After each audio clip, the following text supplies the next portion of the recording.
दूसरी जो सोर्स है हदीस है। और मैंने आपको बताया कि हदीस लिखी जाना शुरू हो गई थी। इब्ने उमर रज़ियल्लाहु अन्हु का एक सहीफ़ा था, वो हदीस लिखा करते थे, अबू हुरैरा लिखा करते थे, हज़रत अली लिखा करते थे।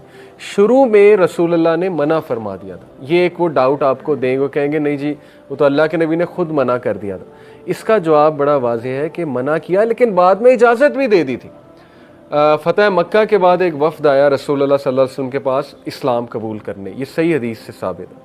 अल्लाह के नबी सल्लल्लाहु अलैहि वसल्लम से उन्होंने इजाज़त ली कि या रसूलुल्लाह आप जो कह रहे हैं क्या मैं लिख लूँ? तो रसूलुल्लाह ने उस वफ़द को इजाज़त दी कि हाँ लिख लो। बल्कि सहाबा को कहा कि तुम में से एक इनके साथ बैठ जाए और चेक करे ये क्या लिख रहे हैं। तो इसका मतलब ये है कि उस टाइम पे लिखना पढ़ना मौजूद था। वो कोई इतना बैकवर्ड माशरा नहीं था कि ना कोई उनके पास पेन होता था ना पेपर्स होते थे। ज़ाहिर है जो भी उस फॉर्म में था उस टाइम पे, पत्ते थे जो भी था उस लिखते थे।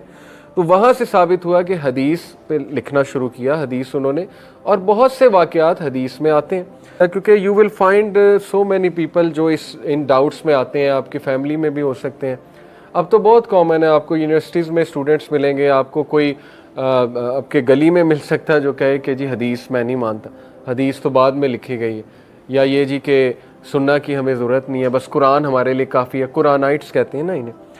तो और देखें उसका इम्पैक्ट ये है कि जब आपने सुन्ना को नहीं लिया फिर आप जो है वो आज़ाद हो गए। सुन्ना ही हदीस है, क्योंकि सुन्ना क्या है? रसूलुल्लाह के एक्शंस, और वो एक्शंस लिटरेचर से पता लग रहे हैं। लेकिन जावेद अहमद गामदी का जो मनहज है वो मैं समझ लें क्या है, ताकि आपको ये आर्गूमेंट भी पता हो। वो कहते हैं कि हदीस वो रिटन लिटरेचर है और सुन्ना जो है वो कैरिड फॉरवर्ड एक्शंस है जो तवातुर से आ रहे हैं। ये उनका आर्गूमेंट है।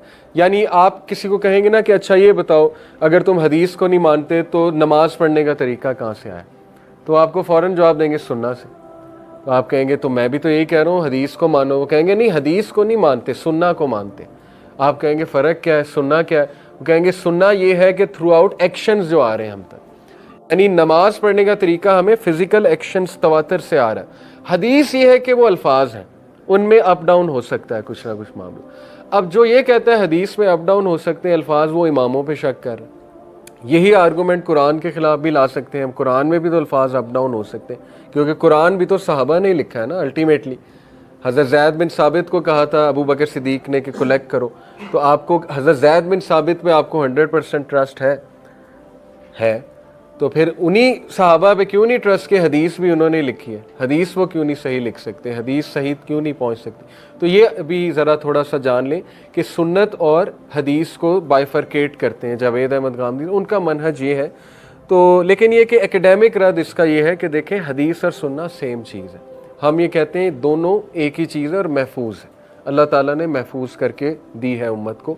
और it is outrageous to believe कि इमाम जो है उनसे कोई मिस्टेक हो गई, या इमाम कुछ भूल गए, कुछ लिखना इधर से उधर कर गए, अल्फाज की हेरा फेरी कर दी। तो इतनी गहरी साइंस है, अभी तो मैं आपको पूरा इस पे दो क्लासें हो सकती हैं कि इमामों ने मैकेनिज़्म क्या यूज़ किया था हदीस को सही करार देने का। इतनी गहरी साइंस है कि आप लोग रश करेंगे, और गोरे रश करते हैं कि ये मुसलमान ने इतनी मेहनत कर दी अपने नबी की बातें महफूज करने के लिए, और ये अल्लाह का मौजज़ा है। हज़रत देखें इमाम बुखारी को भेजा, इमाम बुखारी को ख्वाब आया था कि नबी अकरम सल्लल्लाहु अलैहि वसल्लम उनके रोज़ा मुबारक पे मक्खियाँ उड़ रही हैं और वो मक्खियों को उड़ा रहे हैं। ये ख्वाब की जो है वो ताबीर क्या थी कि उन्हें बताया गया कि तुम रसूलुल्लाह सल्लल्लाहु अलैहि वसल्लम की सुन्ना को डिफेंड करोगे, तुम रसूलुल्लाह सल्लल्लाहु अलैहि वसल्लम की जो सुन्ना है उसको प्रोटेक्ट करोगे, ये इसकी ताबीर थी। और इमाम बुखारी ने कितनी मनगढ़ंत हदीस उनको बाइफरकेट किया, ज़ईफ़ हदीस, मनगढ़ंत हदीस को। तो इसलिए ये शक करना, ये मैं समझता हूँ ये सहाबा पे, बल्कि सहाबा क्या, ये अल्लाह पे शक करना कि हदीस महफूज नहीं है। इनडायरेक्टली आप अल्लाह पे शक करेंगे, अल्लाह ने दीन महफूज नहीं किया।